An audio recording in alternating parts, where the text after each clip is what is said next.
Estados Unidos, porque ayer el secretario, permítame estar sentado por los camarógrafos atrás, ayer el secretario de Seguridad Nacional de Estados Unidos afirmó que no hay un solo centímetro de la frontera norte de México que no esté controlado por los cárteles y utilizó ese argumento para defender obviamente la construcción del muro fronterizo. ¿Cómo responde su gobierno a una declaración que, además de cuestionar la capacidad del Estado mexicano, parece reforzar una narrativa en la que la responsabilidad recae únicamente sobre México y no sobre factores como el alto consumo de drogas en Estados Unidos, el tráfico incontrolado de armas hacia México y las redes criminales que también operan en territorio estadounidense? Hace 2 días el presidente Trump publicó en su red social un comunicado que dice que la frontera con México es la frontera más segura y también reconoce la disminución de la entrada de fentanilo. Él habla de cerca de 66%, si no me acuerdo en su publicación. En realidad, el último mes llegó a casi 74%. Entonces, no podría haber una frontera segura si no se trabaja de los dos lados, si no hay colaboración Estados Unidos de su lado y nosotros de nuestro lado. Desde nuestro punto de vista, siempre se ha mantenido así, incluso por todos los gobiernos de México. No soy la única presidenta que lo ha planteado así, sino presidentes incluso de distintos partidos políticos, de que no es necesario un muro, que lo que se tiene que construir entre Estados Unidos y México son más puentes, no más muros. Esa ha sido una posición de México siempre y es nuestra posición. Pero además, el reconocimiento de ser la frontera o de en este momento estar en una condición de seguridad en la frontera sur de Estados Unidos, norte de nuestra parte, de ser una frontera segura, pues no podría ocurrir si no estamos trabajando de ambos lados de la frontera. Entonces, hay mucho también en este momento vinculado con la elección que ellos tienen en noviembre. Como hemos dicho, nosotros no queremos que usen a México. Hay muchos temas en Estados Unidos importantes de atender para que se use a México como parte de la campaña. Entonces, mucho de esto tiene que ver pues con la elección de noviembre y nosotros siempre vamos a defender el trabajo que estamos haciendo en México. No podría explicarse la reducción de la entrada de fentanilo, porque ¿cómo se mide esa reducción? Las incautaciones que hace la agencia CBP de Estados Unidos en su frontera, esa es lo que ellos contabilizan como reducción de entrada.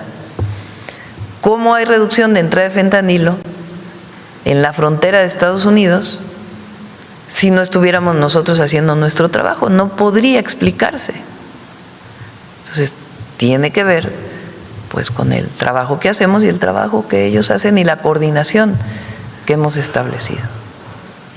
Por otro lado, la Suprema Corte de Estados Unidos, presidenta, permitió que al gobierno de Donald Trump bloquear solicitudes de asilo en la frontera con México.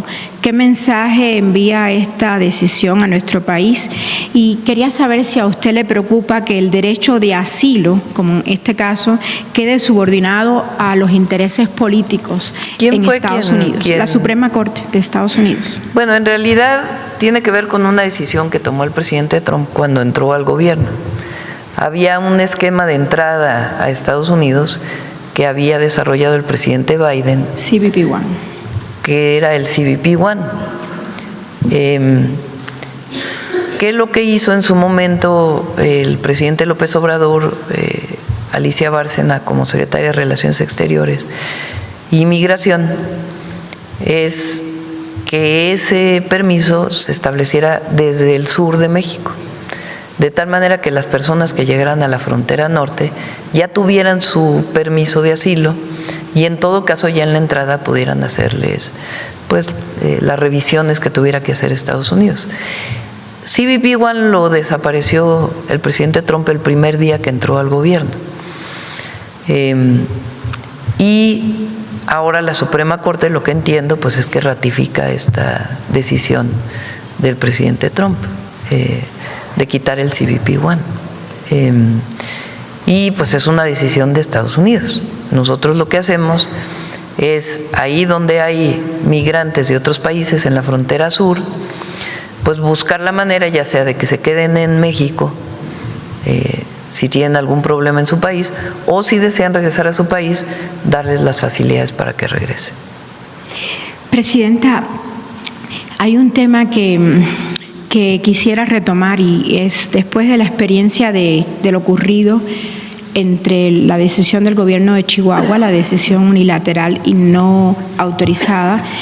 Quería saber si hay avances en esa investigación y qué lecciones deja este caso para garantizar que no vuelva a repetirse una acción similar. Por ejemplo, quería saber si su gobierno modificó o reforzó los protocolos para impedir que agentes extranjeros, como en este caso de la CIA, participen en operativos sin el conocimiento y la autorización de las máximas autoridades del país o las autoridades de seguridad. Las autoridades estatales deben cumplir con la ley. La Fiscalía está haciendo su investigación y ellos tienen que reportar hasta dónde ha llegado la investigación y si hay fincamiento de responsabilidades. Ya lo tiene que informar en su momento la Fiscalía, si ese es el caso. Pero todas las autoridades en México no podemos decir que no conocemos las leyes. Tenemos que cumplir con la Ley de Seguridad Nacional, todas, estatales, municipales y federales. Entonces, cualquiera que quiera tener una relación con una agencia de los Estados Unidos debe necesariamente pasar por la Secretaría de Relaciones Exteriores. Ese es el mecanismo. Si no pasa por la Secretaría de Relaciones Exteriores y no se reporta y no tiene el permiso federal, no tiene permiso, porque los estados no pueden dar permisos relacionados con otros países. Pueden tener intercambios culturales, educativos, pero en lo que se refiere a la seguridad, la participación de instituciones de otros países tiene que ser regulada necesariamente por la Secretaría de Relaciones Exteriores y tiene que ser informada y aprobada por un comité especial del Gabinete de Seguridad. Entonces, cualquier autoridad debe cumplir con esa ley. Mi última pregunta es sobre Colombia. El nuevo presidente declaró a los cárteles mexicanos objetivo militar y los responsabilizó de violencia en el Cauca. ¿Cómo recibe México una declaración con ese tono? Que yo vi una entrevista y era un tono bastante exaltado. ¿Buscará su gobierno un diálogo con el nuevo presidente colombiano para que el combate a los cárteles se dé con cooperación, como se hace con Estados Unidos, inteligencia y respeto a la soberanía, y no con declaraciones de guerra? Gracias.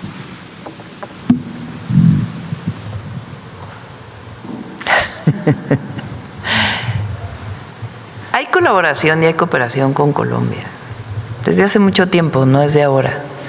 No es que hubiera colaboración con el presidente Petro particularmente, que sí había colaboración o hay colaboración, sino desde antes. Hay una relación de las Fuerzas Armadas de Colombia y las Fuerzas Armadas de México y hay mecanismos de colaboración. Eso existe. Ahora, cada quien que se encargue de su parte, ¿no? Que cada quien se encargue de su parte. Colombia que se encargue de su parte. Y nosotros nos encargamos de nuestra parte. Porque las diferencias políticas que pueda haber entre un proyecto de nación y otro, en un país y otro, no deberían traducirse en asuntos de este tipo. Al revés, debería plantearse colaboración y cooperación. Entonces, pues, que atienda los asuntos allá. Muchas gracias. Vamos de este lado. A ver, Dalila, que...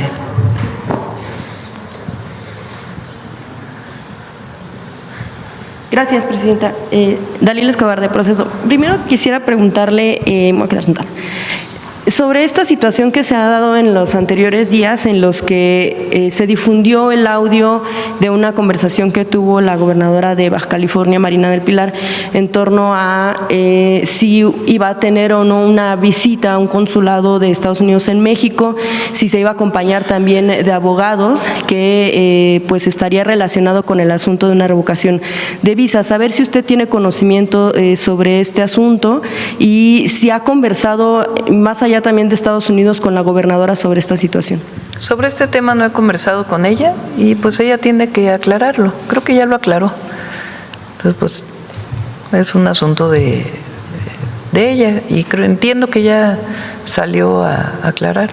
Sí, ella había mencionado que no quería, bueno, en el audio de hecho se escuchaba que no quería que se filtrara esa conversación, que también había acudido a un abogado, Michael Nadler, quien, bueno, pues fue un fiscal federal en Estados Unidos y que además de alguna forma ha atendido temas, por ejemplo, como lavado de dinero, el abogado. Entonces, ella decía que actualmente ya no lo es y que a final de cuentas en algún momento pues sí hubiera requerido de sus servicios. Saber si esto a nivel nacional no es relevante por la situación que se ha dado en torno a otros también políticos, incluso de diferentes partidos. Ya lo aclaró. Ya no hay nada más que aclarar en torno a esta Claro. situación. También, Presidenta, sobre la información que se da a conocer respecto de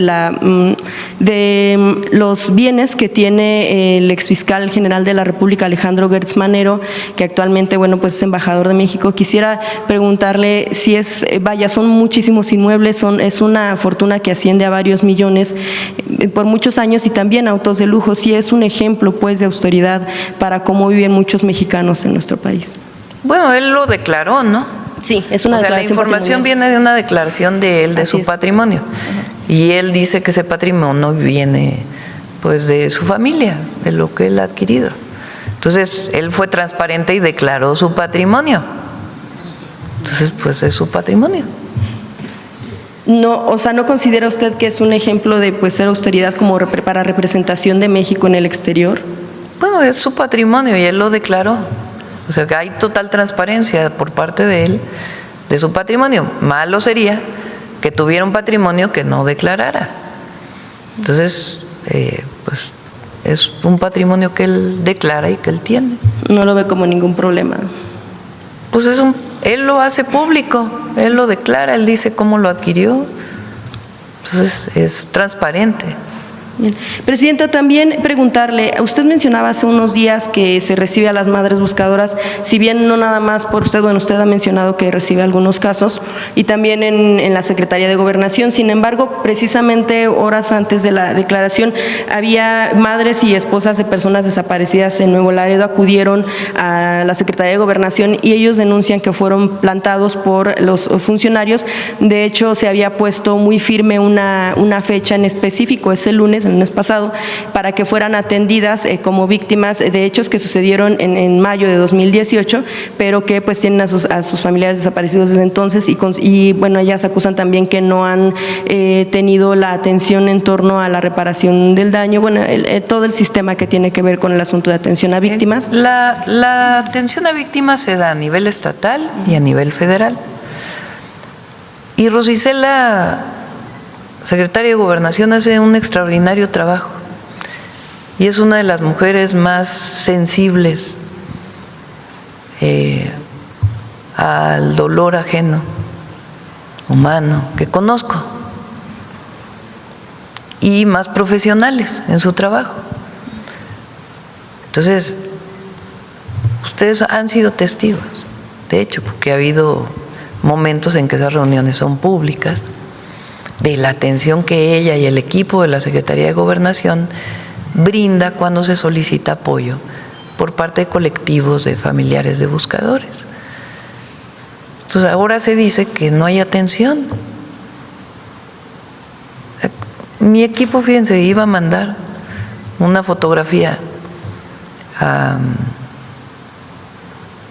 de una reunión que yo tuve con fuera de la ciudad, una atención que hice a una persona de un colectivo que habían dicho que no había recibido. Yo les dije, no la publiquen, no quiero que se publique, porque este no es un asunto de andar presumiendo si te reúnes o no te reúnes.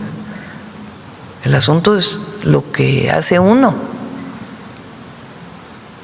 Entonces, Rosicela hace un excelente trabajo y cada 15 días se reúne y está de manera permanente. Y la compañera que es de la comisión de búsqueda, pues está en todo el país, apoyando, ayudando, de manera muy profesional. Igual ayudando no solamente como víctimas, sino en la búsqueda de las personas desaparecidas. Y están haciendo un trabajo muy encomiable, la verdad, de mucha sensibilidad social y profesional en el sentido de encontrar a las personas desaparecidas. Entonces, si alguien solicita la reunión, estoy segura que Rosa Isela se las va a dar, si no ella, todo el equipo de la Secretaría de Gobernación. Sí, este grupo de madres y de esposas lo que decían es que se les había fijado la fecha para el lunes 22 y que de hecho fue el subsecretario Medina. Sin embargo, al momento de llegar a la Segov los tuvieron varias horas esperando y al final se tuvieron que retirar porque además les dijeron que si no se les había dado el dinero para los viáticos, entonces eso quería decir que la reunión que se había fijado con formalidad no se iba a llevar a cabo. No tengo la información particular de esa reunión, pero sí te puedo asegurar totalmente que Rosa Isela, Arturo, son personas de una enorme sensibilidad,